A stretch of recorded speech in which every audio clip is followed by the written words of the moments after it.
और अमेरिकी एयरफोर्स ने ईरान की घेराबंदी की है। मध्य पूर्व में C-17 ग्लोब मास्टर की तैनाती की गई। अब 15 C-17 globe master middle east पहुंचे हैं। तो ये बड़ी घेराबंदी, बड़े पैमाने पर बड़ी तैनातियां अमेरिका की तरफ से की जा रही हैं।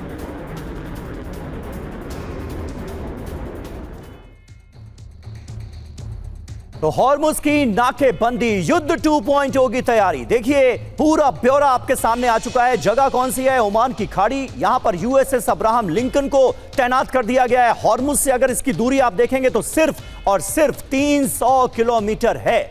ये अमेरिका की तैयारी। अब आ जाइए लाल सागर में। यहां पर USS जेराल्ड फोर्ड को तैनात कर दिया गया है। हालांकि हॉर्मुज स्ट्रेट से इसकी दूरी थोड़ी सी ज्यादा है, लेकिन रेड सी में अगर हूती एक्टिव होते हैं तो USS जेराल्ड फोर्ड का काम काफी ज्यादा बढ़ जाएगा। 1800 किलोमीटर दूर है ये जगह हॉर्मुज स्ट्रेट से।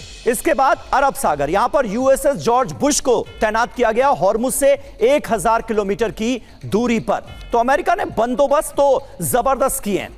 अब बात करते हैं मरीन्स की। 15,000 से ज्यादा मरीन्स की तैनाती की गई है। एयरक्राफ्ट की बात की जाए तो 200 से ज्यादा एयरक्राफ्ट की तैनाती की गई है। 40 से ज्यादा हेलीकॉप्टर्स तैनात किए गए हैं। मध्य पूर्व में अगर तैनाती देखिए तो C-17 ग्लोब मास्टर और 15 विमान आज की तारीख में मौजूद हैं। बड़ी बात यह है कि 23 साल बाद अरब में इतनी बड़ी तैनाती अमेरिका की तरफ से की गई है। तो आने वाले वक्त में अमेरिका करने क्या जा रहा है, ये एक बड़ा सवाल है। अहम खबर है, ईरान के यूरेनियम पर ट्रंप की धमकी सामने आई है। ईरान का यूरेनियम हम कब्जे में ले लेंगे, ये ट्रंप कह रहे हैं। ईरान परमाणु हथियार नहीं रख सकता।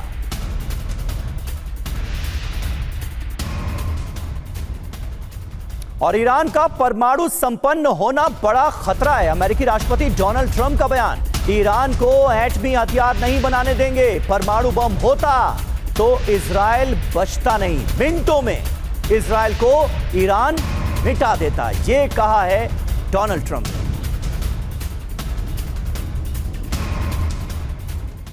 तो ईरान का एटम बम, दुनिया को क्यों डरा रहे हैं ट्रंप, यह है सवाल। 5 चेतावनियां। ईरान के पास न्यूक्लियर हथियार नहीं होने चाहिए। ईरान के एटमी वेपन से इजराइल खत्म हो जाएगा। ईरानी न्यूक्लियर प्रोग्राम दुनिया के लिए बड़ा खतरा है। ईरान लंबे समय से परमाणु कार्यक्रम चला रहा है। अमेरिका की पिछली सरकारों ने ईरान को नहीं रोका। क्या यह ट्रंप की रणनीति है? इजराइल को खतरा बताकर, दिखाकर फिर से युद्ध भड़काने की रणनीति पर काम कर रहे हैं क्या ट्रंप? ईरान को कसूरवार बताकर खुद की छवि सुधारने की क्या वो कोशिश कर रहे हैं? यूरेनियम खोजने के बहाने ईरान में कहीं ग्राउंड ऑपरेशन की प्लानिंग तो नहीं है डोनाल्ड ट्रंप की? मनीष झा हमारे साथ मौजूद है। मनीष, आपका अपना असेसमेंट क्या कहता है? क्योंकि डोनाल्ड ट्रंप एक तरफ ये कहते नजर आते हैं कि वो ईरान से बातचीत के लिए तैयार हैं, उन्हें कभी भी ईरान फोन कॉल कर सकता है, अब सारी बातचीत फोन पर होगी। दूसरी तरफ ये बड़ी तैयारियां और ये चेतावनियां क्या कह रही हैं? बिल्कुल, देखिए तमन्ना तो यही है ट्रंप की कि उनकी टीम जाए और ईरान से जो 400 किलो संवर्धित यूरेनियम है उसको उठाकर वो वाशिंगटन लेकर आए। लेकिन फिर वही बात है, हसरत तो मेरी भी है कि मैं अमेरिका का राष्ट्रपति बन जाऊं, लेकिन जितना ये नामुमकिन है उतना ही अभी फिलहाल ये भी नामुमकिन लग रहा है कि अमेरिकी कमांडो जाएंगे और ईरानियन न्यूक्लियर प्लांट से उठाकर वो यूरेनियम लेकर आ जाएंगे। कम से कम आज की स्थिति तो ये नहीं बताती है, बल्कि कहा जाता है कि ऑपरेशन पायलट के दरमियान भी अमेरिकी कमांडो यही जुगत में थे, लेकिन वहाँ पर उन्हें मुँह की खानी पड़ी थी। तो तमाम कोशिशों के बावजूद संवर्धित यूरेनियम ईरान से निकल नहीं रहा है और ट्रंप उसके लिए चाहे हॉर्मुज स्ट्रीट में नाकेबंदी करें या ईरान के सभ्यता को मिटा देने की धमकी करें, लेकिन अभी तक उनके हाथ कुछ लग नहीं पा रहा। तो आने वाले निकट भविष्य में भी ये लगता हुआ दिख नहीं रहा है। लेकिन ट्रंप के सामने मजबूरी है कि ट्रंप को अमेरिका में भी और इजराइल से भी ये दबाव है कि हर हालत में ईरान से संवर्धित यूरेनियम निकालना पड़ेगा। और ट्रंप इसीलिए ये बात कहते हैं कि अगर उनके पास यूरेनियम रहेगा तो एक दिन ईरान परमाणु बम बना लेगा और उससे इजराइल को कुछ मिनट में मिटा देगा। जबकि हकीकत यह है कि ईरान का ये सोचना है कि अगर शायद उसके पास परमाणु बम बन गए तो कम से कम वो उसके बचे रहने की गारंटी होगी। लेकिन इन सब के परिदृश्य के बीच में देखते हैं क्या यही संवर्धित यूरेनियम अगले राउंड की लड़ाई की एक बड़ी वजह बन सकती है। वो दिन कब होगा वो नहीं पता, लेकिन कारण यही बनेगा।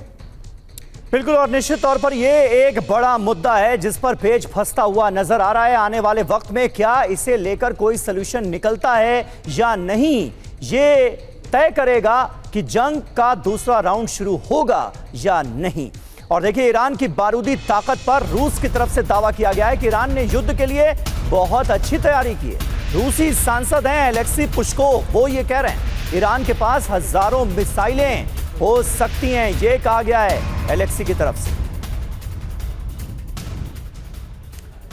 तो आखिरी सांस तक लड़ेगा ईरान। रूस के 5 बड़े दावे सामने आए हैं। ईरान ने अमेरिका के साथ युद्ध की अच्छी तैयारी की, ये रूस कह रहा है।